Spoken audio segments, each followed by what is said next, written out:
Seja bem-vindo, você guerreira de todo o Brasil e de todo mundo, aqui é o canal Raiz Tricolor.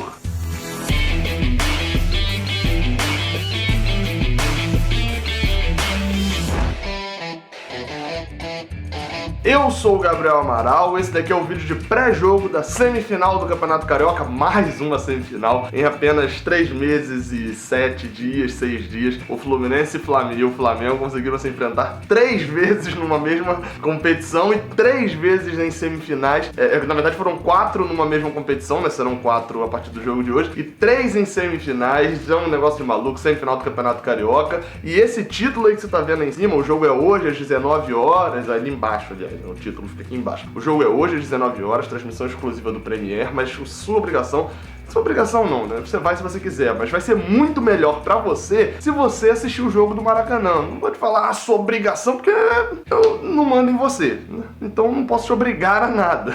Mas eu tô te falando, cara, vai ser muito mais legal se você for ao Maracanã assistir o jogo. Eu estarei lá no Maracanã no Setor Sul. E esse jogo aqui, como você viu no título aqui embaixo, é a última chance de todas porque, assim, vamos ser sinceros, né? O Fluminense vem aí de Fla-Flus horrorosos, né? Todos os últimos 2 Fla-Flus, tanto a derrota com as reservas, a derrota com as reservas dá pra relevar um pouco, e tanto a derrota na última semifinal, né? No último minuto, foi muito trágica e traumática pro Fluminense. E nessa semifinal do Campeonato Carioca, muito mais do que o Campeonato Carioca em si, né? A gente vai falar aqui de, o Campeonato Carioca é uma competição importante, tradicional. Então não, o Campeonato Carioca serve pra você zoar rival e dizer no final do ano que você ganha um título pelo menos.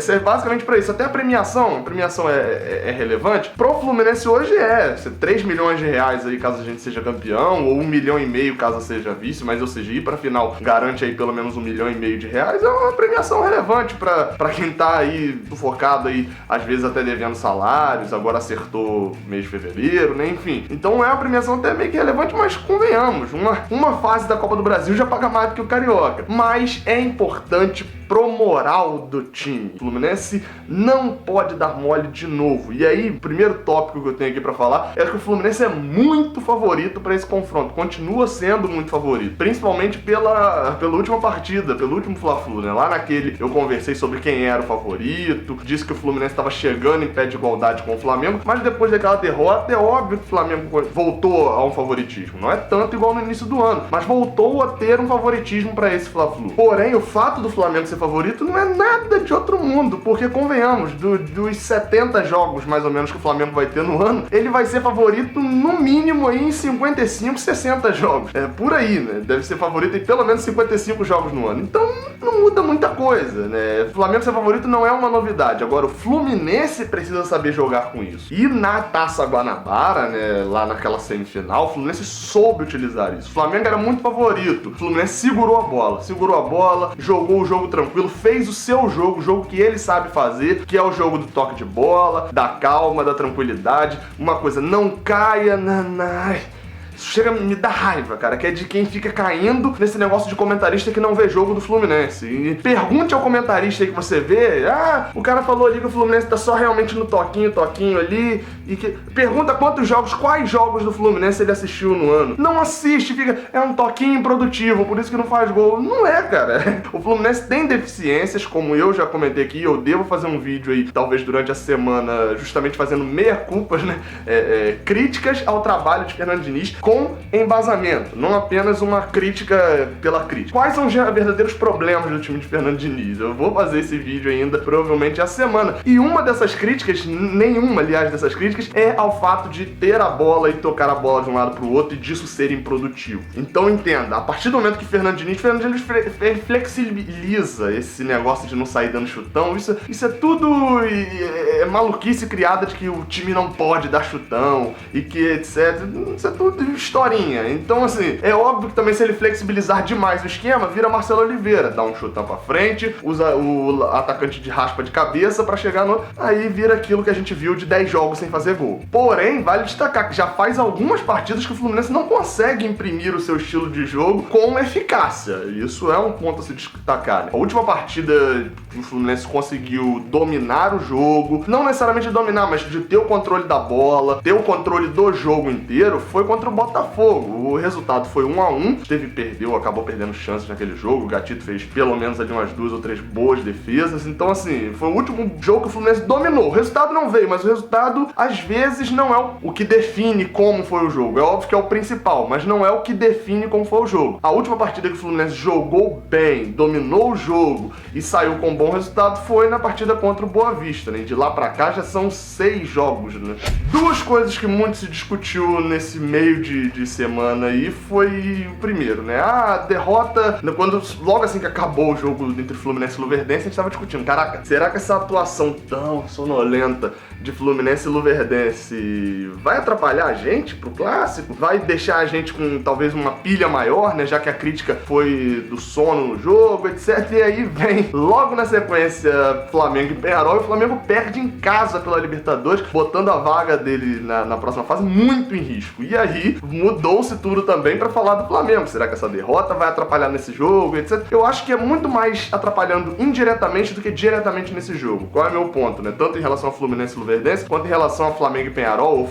Eu acho que o Flamengo e Peñarol não atrapalham o Flamengo pra esse jogo. Assim como o Luverdense e o Fluminense também não atrapalha o Fluminense nesse jogo. O que atrapalha, sabe o quê? É Fluminense e Luverdense e é Flamengo e San José da Bolívia. Porque os dois clubes se colocaram em situações em que os jogos dessa semana agora que tá vindo são muito mais importantes do que o da semana passada e o de hoje. Então, Fluminense é muito mais importante passar do Luverdense, aprendi que é do Luverdense, é muito mais importante passar do Luverdense, assim como o Flamengo é muito mais importante ganhar o San José do que ganhar este Fla-Flu para qualquer um dos dois. E um outro ponto também que foi muito debatido, e esse foi até menos debatido, é a questão de prováveis times reservas ou times poupados. Falando em relação ao Flamengo, Abel tá fazendo um suspense, ninguém falou nada sobre quem joga nesse sábado, né? Se vem o time titular, se não vem o time principal, se vai poupar alguns, se vai poupar todo mundo. A única certeza é que Gabriel Barbosa deve jogar, o atacante do Flamengo, né? Porque como ele foi expulso, ele não joga na próxima quarta contra o San José,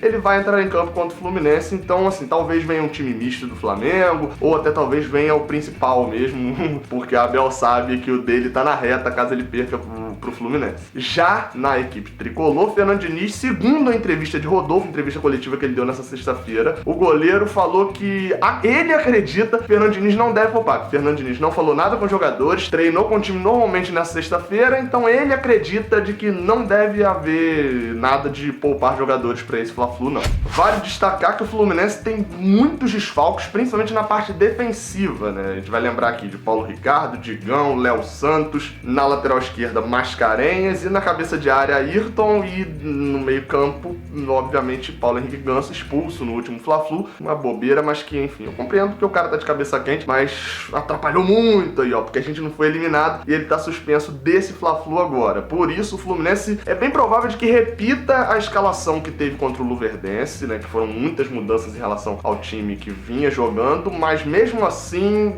obviamente com a alteração de sair Ganso e entrar Danielzinho, né, porque Ganso tá suspenso, e que não teve uma boa atuação. Então eu não sei se Diniz vai ou não repetir a escalação, mas ao que tudo indica, não deve mudar. Lembrando, vem com o Rodolfo no gol, Gilberto na lateral direita, na zaga, Matheus Ferraz e Nino, e Ezequiel improvisado na esquerda. Vou comentar já essa questão de Ezequiel. No meio de campo, Caio Henrique e Bruno Silva, assim, Caio Henrique jogou de primeiro volante, Bruno Silva de segundo volante, e Danielzinho no meio, o ataque, Everaldo, Johnny Gonzalez e Luciano. Sobre Ezequiel, é importante destacar que Fernando Diniz colocou ali e deixou Marlon no banco, Mascarenhas ainda tá fora, como eu falei, e Ezequiel é um jogador, assim, considerando que o ataque do Flamengo é muito centrado do lado esquerdo também, tem muita velocidade ali. Se for o ataque titular tem Bruno Henrique, se for o ataque reserva, Vitinho joga por aquela posição. Então é bom pro Fluminense ter um lateral esquerdo com mais poder de marcação. Ezequiel até tem um poder de marcação ali um pouco melhor do que se fosse Marlon. Então, nesse ponto, é uma vantagem tê-lo também ali, como já até cogitaram dele entrar algumas partidas de repente de volante, pra ver se tem uma atuação um pouco melhor, porque afinal de contas a gente reclamou muito de Ezequiel, mas na maioria das vezes na parte ofensiva. E outro ponto é falando em relação à saída de bola, né, e a marcação na frente da área, falando propriamente de volantes, né. No caso do Fluminense, pela primeira vez com o Caio Henrique e o Bruno Silva jogando naquela posição, Caio Henrique de primeiro volante e Bruno Silva de segundo, o Fluminense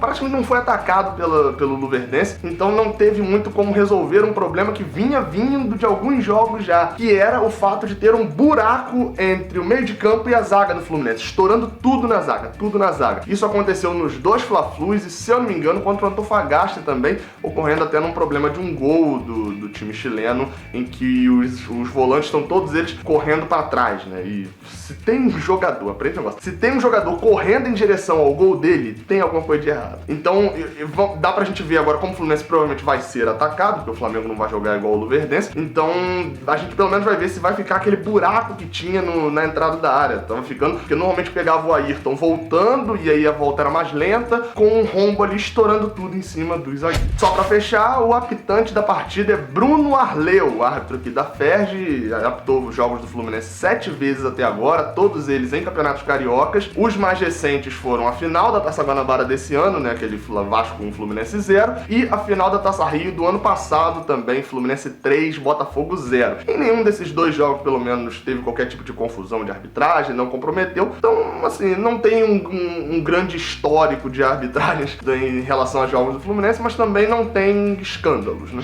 Então é isso. Não se esquece de se inscrever aqui no canal. Logo após a partida eu vou gravar de dentro do estádio mesmo, e aí só Deus sabe quando que o meu 4G vai funcionar pra poder colocar esse vídeo. Então você vem aqui embaixo, se inscreve e ativa o sininho do canal, que aí você vai lá e quando eu postar o vídeo você vai receber no seu celular e já vai estar com toda alegria apertando e acertando, assistindo, mostrando as canjicas todas, ou então você vai estar putaço e vai entrar lá pra reclamar de um Léo Santos parte 2, beleza?